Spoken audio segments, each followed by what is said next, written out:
더마카와 함께 시선집중의 문을 열겠습니다. 어서 오세요. 네, 안녕하세요. 더마카입니다. 왜 오늘 제 소개를 하시는데 이렇게 머뭇머뭇하십니까? 그러니까 뭔가 말이 잘 안 나오네요. 별로 안 만나고 싶으셨나 봐요. 본심을 들켰네. 네. 예. 괜찮습니다. 뭐 저도 그렇게 매일 아침 만나는 게 유쾌하진 않으니까요. 왜 또 이렇게 밀당을 시작하실까? 그래도 촌철님들이 계셔서 이 시간 함께 하겠습니다. 어찌합니까 님이 대선 토론도 봐야 되고 일도 해야 되고 사전투표도 해야 되고 이번 주 정말 바쁘네요 라고 올려주셨고요. 바쁘게 사는 게 좋죠. 네. 네. 뭐 심심한 거보다는 낫지 않겠습니까? 그러니까요. 근데 의외로 대선 기간이 되니까 아이템 잡긴 더 힘들다. 항상 선거 때 그래요. 그러니까요. 조은우정님, MBC의 자산 김종배 씨 응원합니다라고 응원 댓글 올려주셨고요. 그런가요? 네, MBC의 자산이라고 평가를 해주셨네요. 오. 아이고 고맙습니다. 잠깐만 자산에 부채도 포함이 되던가 어떻게 되던가? 약간 좀 갚으세요. 마이너스예요 지금. 넘어가요. 네. 박찬수님, 합격 맛점? 합격 맛집이겠죠. 합격 맛집 김종배의 시선집중. 매일 아침 아산에서 대전까지 출근길에 잘 듣고 있습니다. 오늘 작은 아들이 경찰 채용 면접 시험을 봅니다. 원하는 꿈 이룰 수 있게 응원해 주세요 라고 오랜만에 합격 맛집을 기원하는 문자가 왔네요. 박찬수님 아드님께. 네, 이렇게 이미 소개가 됐으니까 뭐 된 거 아니겠습니까? 네, 이 검은 암은 언제나 가질 수 있을까? MBC의 자산 김종배. 합격하실 거예요. 네. 네. 최일규님은 제 나이 54세 지난주 토요일까지 4주 동안 아주 힘든 인명구조 요원 강습을 끝내고 일요일에 테스트를 받고 월요일에 합격 문자 받았습니다. 너무 신나요. 축하해 주세요라고 올려주셨네요. 합격도 축하드리고요. 네. 54세 인명구조요원 이걸 하셨다고요? 이거는 박수 쳐드려야죠. 이야 대단하시네. 와 강철 체력이신가 보다. 네, 그러면서 마지막에 언제나 아침 운동하면서 잘 듣고 있습니다라고 올려주셨거든요. 네. 건강함의 비결 좀 알려주세요. 시선 집중. 골병 들어가고 있는데 지금 뭔 소리 하는 거야 지금. 아니 제2비의 골병으로 인하여 최일규님은 아침마다 시선 집중과 함께하면서 운동을 하신 덕분에 이렇게 합격을 하셨잖아요. 네, 최일규님이 지금 얘기 안 할랜다. 넘어가고요. 네. 축하드립니다. 그리고 0286님 오산에서 7번 버스 탔는데 시선 집중 나옵니다. 라고 올려주셨네요. 기사님 고맙습니다. 안전운전 하시고요. 자, 우리 그 승객님들도 오늘 하루 활기차게 시작하시기 바랍니다. 네, 제이비의 목소리가 꽤 달콤했네요. 자, 그럼 지금부터는 뉴스 모드로 가겠습니다. 제이비타임즈 오늘 주목할 첫 번째 뉴스 어떤 걸까요? 김문수 후보가 어제 기자들로부터 질문을 받았습니다. 당 대선 경선 기간에는 사전투표 폐지를 공약했는데 이번 대선에 사전투표를 하겠다고 밝힌 이유가 뭐냐 이렇게 질문을 받았습니다. 대답이 이랬습니다. 한번 들어보시죠. 본투표가 기본이지만 사전투표를 또 하는 것이 형편상 그런 분은 사전투표 해야 하는 것입니다. 또 관외의 경우에는 자기 소재지, 주소지로 또 보내는 과정, 또 그걸 개표할 때까지 보관하는 과정 이런 어려움이 있으니까 그 관리를 좀 더 철저히 해야 되는데 관리가 부실하다는 우려가 제기됐는데 그런 것은 제가 선관위에 이야기해봤는데 철저히 하겠다 하고 우리가 또 아는 많은 선거 감시위원들이 감시를 철저히 해서 투표 부정이 일어날 수 있거나 관리 부실이 일어날 수 있는 소지를 최소화시키면서 사전투표를 하겠습니다. 왜냐하면 사전투표를 안 하면 너무 또 투표율이 떨어지지 않습니까? 네, 이게 답변이었는데 한마디로 평한다면 어정쩡 화법이다 이런 말씀을 드리겠습니다. 네, 지금 라멘조아님은 한 표라도 아쉬우니까 이렇게 말하는 건가요? 라고 했고 건마르님은 지금 무슨 얘기를 하는 건가요? 라고 해줬는데 JB가 어정쩡한 화법이라고 정리를 했습니다. 네. 어떤 점에서 그렇습니까? 부정선거 가능성을 완전히 배제하지는 않으면서도 사전투표를 독려하는 발언이기 때문에 어정쩡 화법이라고 한 건데요. 자, 이런 이중 판단이 고스란히 배어있는 단어가 하나 있습니다. 조금 전에 들은 김문수 후보의 말 중에 한 단어가 나오는데 그게 뭔지 아십니까? 바로 최소화라는 세 글자입니다. 투표 부정 소지는 최소화한다지 않습니까? 자, 이는 양면의 가능성을 모두 고려한다는 합니다. 자신이 승리한다면 투표 부정 최소화를 위해서 감시를 철저히 한 결과가 되는 것이고 자신이 패배한다면 최소화 노력에도 불구하고 투표 부정 음모가 교묘해진 결과 아니겠느냐 또 이런 식으로 나올 여지를 남기는 발언이기 때문에 조금 전에 그렇게 평가를 드린 건데요. 뭐 이 답변에 대한 평가는 이 정도로 하고 부정 얘기가 나왔으니까 다른 소식 하나 더 짧게 전해드리고 넘어가겠습니다. 어떤 겁니까? 이수정 국민의힘 수원정 당협위원장이 어제 페이스북에 수원시가 내건 투표 동료 현수막 사진을 올리면서 애당초 공정할 것 기대도 안 했지만 너무 한심이라고 비난을 했습니다. 자, 수원시는 현수막에 투표 안 하면 내 미래도 셀프 스킵이라는 표어를 새기면서 이 표 위에 대선 투표 일정을 명기를 했습니다. 제21대 대통령 선거라는 글자를 새겨 넣은 다음에 그 다음에 수직으로 선을 하나 긋고요. 그리고 나서 2025년 6월 3일 오전 6시부터 8시까지라는 또 글귀를 그러니까 새겨 넣었는데 이수정 위원장이 이 수직선 이걸 문제 삼으면서 이게 이상한 부분이다 이렇게 주장하는 겁니다. 기호 1번을 뜻한다는 취지의 주장입니다. 이에 한 누리꾼이 적의 일로 보이면 병원 가세요라는 댓글을 달았는데 이에 이수정 위원장이 그럼 2로 보임이라고 반박을 했다고 합니다. 네, 그게 없다님 그런 이수정은 01수정인가요? 라고 올려주셨어요. 앞에서 김문수 후보의 사전투표 관련한 얘기를 좀 전해드렸잖아요. 네. 거기에 대해서 나라사랑님이 이런 촌철 보내주셨습니다. 참견 시점에서 볼 때는 부정선거론을 주장하더니 참전 시점에서는 한 표가 아쉬우니 사전투표를 독려하는 겁니까? 참견과 참전의 차이인가요? 네, 그렇게 정리를 좀 해주셨고 장땅님이 사전투표가 달면 먹고 쓰면 뱉는 겁니까? 그러니까요. 라고 올려주셨고 그럼에도 불구하고 그린님은 투표가 주인입니다. 꼭 투표합시다. 라고 투표 독려 메시지 올려주셨고요. HBYI님도 개혁 말만 하지 말고 투표에서 개혁으로 한 발 전진합시다.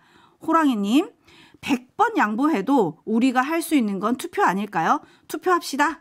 이렇게 보내주셨습니다. 그렇습니다. 투표는 권리이자 의무입니다. 네. 네, JB타임즈 다음 주목할 뉴스는요. 오세훈 서울시장이 엊그제 25일 검찰에 출석해서 조사를 받았다고 합니다. 여론조사 비용 대납 의혹 관련인데요. 오전 9시 30분경부터 오후 9시 30분경까지 약 12시간에 걸쳐서 조사를 받았다고 하는데 검찰은 그 전날에는 여론조사비 대납 의혹과 관련해서 강철원 전 부시장을 조사했다고 하고 일부 언론은 김한정 씨도 조사했다 이런 보도가 있는데 이거는 좀 약간 엇갈리고 있습니다. 네. 아무튼 이종현 서울시 민생소통특보가 조사 사실을 전하면서 이번 조사를 계기로 허위와 과장, 왜곡이 바로잡히길 기대한다 이렇게 밝혔는데 과연 무엇이 바로잡힐지는 두고 볼 일이다 이런 말씀을 드리겠습니다. 왜요? 오세훈 시장이 조사받으러 갈 때의 신분은 참고인이 아니라 피의자 신분이었습니다. 이 점에 기초하면 엊그제 조사는 마지막 절차라고 봐야 하고요. 따라서 조만간 기소 여부가 결정이 될 것이기 때문입니다. 무엇이 허위, 과장, 왜곡이고 무엇이 진실인지는 검찰의 수사 결과가 나오면 1차로 걸러지지 않겠습니까? 물론 사법부의 판단이 기다리고 있습니다만 검찰이 수사 결과를 내놓다 보면 거기에 관련 증거도 제시가 되지 않겠습니까? 이걸 보면 1차로는 걸러질 것이다 이런 말씀을 드리는 거고요. 오세훈 서울시장 이야기를 전한 김에 또 한 명 다른 인물 이야기도 마저 전하겠습니다. 명태균 씨랑 엮인 인물이겠죠? 누굽니까? 홍준표 전 대구시장이죠. 명태균 씨 측에 여론조사를 의뢰하고 그 비용을 대납해 했다라는 의혹. 이 사건의 구조는 오세훈 시장과 아주 흡사합니다. 그런데 수사의 진척 정도는 많이 다릅니다. 이 자리에서 여러 번 말씀드렸습니다. 홍준표 전 시장에 대한 수사는 대구경찰이 맡고 있는데 너무 더딥니다. 지난달 29일 김태열 전 미래항공연구소장을 그리고 지난 23일에 강혜경 씨를 불러서 참고인 조사를 했다고 하는데 이건 무슨 얘기냐? 이제 조사 시작한다는 얘기입니다. 자, 그리고 홍준표 전 시장은 지금 하와이에서 느긋하게 이른바 정치평론 내지 격정 토론을 하고 있지 않습니까? 그래서인지 이 상황을 보다 못한 한 사람이 나섰습니다. 누구냐? 바로 김영선 전 의원입니다. 오, 뭐라고 했습니까? 김영선 전 의원이 어제 법원에 출석하면서 이런 말을 했습니다. 들어보시죠. 실제로 돈을 박근혜 혜택을 받은 홍준표 전 대구시장은 하와이에서 즐기고 있으니 뭐 돈을 받았다는 얘기를 하는데 이건 좀 아닌 것 같은데요. 아무튼 오히려 김영선 전 의원은 수표 2장을 공개를 했습니다. 2022년 4월과 2020년 9월 우리은행과 농협에서 각각 발급한 5천만 원짜리 수표인데 강혜경 씨는 2020년 9월부터 2022년 6월까지 홍준표 전 시장이 출마했거나 출마를 고민했던 선거구인 대구 수성을, 경남의 밀양, 의령, 함안, 창녕, 경남 양산을, 대구시 등과 관련된 여론조사를 모두 25차례 진행하고 수표 등으로 1억이 넘는 돈을 받았다라고 밝힌 바 있었거든요. 이게 관련 수표다. 김영선 전 의원이 이렇게 제시를 한 건데, 자, 오늘 지적하고 싶은 건 이런 의혹의 신빙성, 진실 여부가 아니라 의혹의 진실 여부를 가려내는 수사의 공정성을 저는 제기를 하는 겁니다. 사건의 구조가 거의 똑같다고 했습니다. 그런데 오세훈 서울시장 같은 경우는 이제 기소 여부를 결정하는 바로 직전 단계에 와 있다라는 것이고, 홍준표 전 시장은 이제 수사가 개시가 됐다고 한다면 누가 이해할 수 있겠느냐. 너무나 지금 현격한 차이가 나는 것 아니냐. 이 말씀을 드리는 겁니다. 속도 내라 이 말씀을 드리는 겁니다. 네, 저희가 이 자리에서 여러 번 얘기했는데 왜 이렇게 속도가 안 나는지 정말 궁금한데, 반면에 홍준표 전 대구시장이 지난 수요일에 특사단이 다 돌아갔음을 알리는 페이스북 글 이후에 페이스북이 좀 잠잠했었거든요. 네. 근데 오늘 새벽 4시 43분에 김영선 전 의원 관련한 글을 썼더라고요. 네. 그 돈은 박재기가 자기 지인인 사람을 소개해서 그 지인이 1억 원을 김태열이 경영하는 미래연구소 경영자금으로 차용 사기에 간 돈으로 보고 받았다. 한마디로 말해서 나랑은 상관없다. 왜 나를 끼워 넣냐. 아연 실색이다. 이 사람들에 대해서 고소 취소한 거를 좀 잘못한 것 같다. 이렇게 나올 것 같았으면 그냥 내비둘 걸 그랬다. 무고로 처벌받게. 제대로 취재도 안 해보고 기사를 쓴 중앙일보에도 유감을 표한다. 이런 글을 올렸던데요. 그런데 이런 사람들이 이렇게 계속 나올 가능성이 높지 않겠습니까? 그러면 대응을 국내에서 하는 게 좋겠습니까? 미국에서 하는 게 좋겠습니까? 국내에서 하는 게 아무래도 수월하겠죠? 홍준표 전 시장 입장에서 언제 교육을 가시나요? 근데 또 국내에서 대응하다 보면 수사 받으라고 하면 가야 되잖아요. 그건 당연히 가야 되는 거 아닙니까? 뭔 소리 하시는 겁니까 지금? 아니 그러니까 올까요? 저는 그게 궁금해서. 오겠죠. 네. 아름다운 독도님이 진짜 진흙탕 싸움이 따로 없네요. 하지만 창피한 줄은 좀 아셔야 되는 거 아닙니까? 제기하는 사람이나 대응하는 사람이나 뭐 이런 댓글 보내주셨고, 반면에 기역지님은 와 5천만 원짜리 수표 저는 실물을 처음 봅니다. 라고 올려주셨고, 실물이 아니라 그냥 사진. 네. 네, 옥황상제님은 수사 안 받으려고 하와이로 간 건 아니길 바랍니다. 라고 올려주셨는데요. 아무튼 귀국을 할지 여기에 또 시선 집중을 해야 될 것 같습니다. 그렇죠? 그럼요. 예. 네, JB타임즈 다음 주목할 뉴스는요. 경찰이 비화폰 서버 기록을 제출받아 분석을 해본 결과 윤석열 전 대통령, 홍장원 전 국정원 1차장, 김봉식 전 서울경찰청장 관련 사용자 정보가 모두 원격으로 삭제된 정황을 발견을 했다고 합니다. 자동 삭제가 아니라 인위적으로 삭제했다는 얘기가 되겠습니다. 또 하나 주목할 점, 삭제 시점인데요. 그게 12월 6일이라고 합니다. 이날이 어떤 날이냐? 홍장원 전 차장이 국회 정보위원회에 출석해서 윤석열 전 대통령으로부터 이번 기회에 싹 다 잡아들여 라며 정치인 체포 지시를 받았다고 폭로한 바로 그날이라는 겁니다. 하필 그날 누군가가 원격으로 삭제를 했다 이런 건데, 그러면 잠정 결론을 어떻게 내려야 될까요? 경호처가 내란의 진실, 윤석열의 진실을 가리기 위해서 의도적으로 삭제한 의혹이 짙다 이렇게 봐야 되는 거 아니겠습니까? 이게 진실이라면 경호처는 내란의 증거를 고의로 인멸한 셈이 되는 거고요. 책임자가 처벌을 피해갈 수 없게 되는데, 문제는 책임자가 누구냐라는 겁니다. 그러니까요. 이게 그 단순히 경호처 수장, 뭐 경호처장이든 경호차장이든 여기로 한정이 되는 것이냐, 아니면 이 인위적인 원격 삭제가 윤석열 당시 대통령의 지시에 따른 것이냐, 이걸 가려내야 된다는 거죠. 그렇죠. 만약에 윤석열 당시 대통령의 지시가 있었다라고 한다면 어떻게 되는 겁니까? 이건 증거인멸 교사 행위에 해당이 됩니다. 그러면 이것도 어떻게 됩니까? 사법처리 대상이 됩니다. 그래서 일부 언론은 바로 이걸 문제 삼아서 재구속 사유가 발생할 수도 있다. 이런 진단까지 이미 내놓은 상태입니다. 네, 그에 대해서 재판부가 어떻게 볼지 좀 궁금한데요.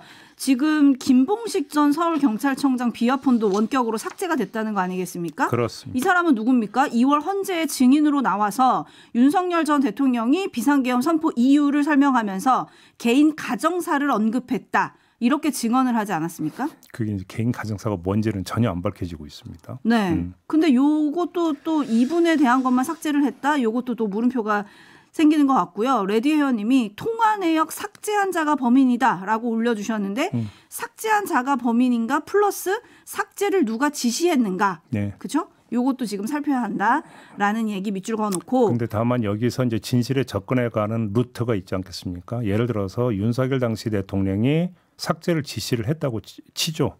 그럼 실무자한테 직접 전화해서 지시를 했겠습니까? 예를 들어서 김성훈 차장에게 그러니까 지시를 했다고 칩시다. 그러면 김성훈 차장이 경찰한테 가서 저 윤석열 당시 대통령도 지시 받았어요라고 순순히 자백을 할까요?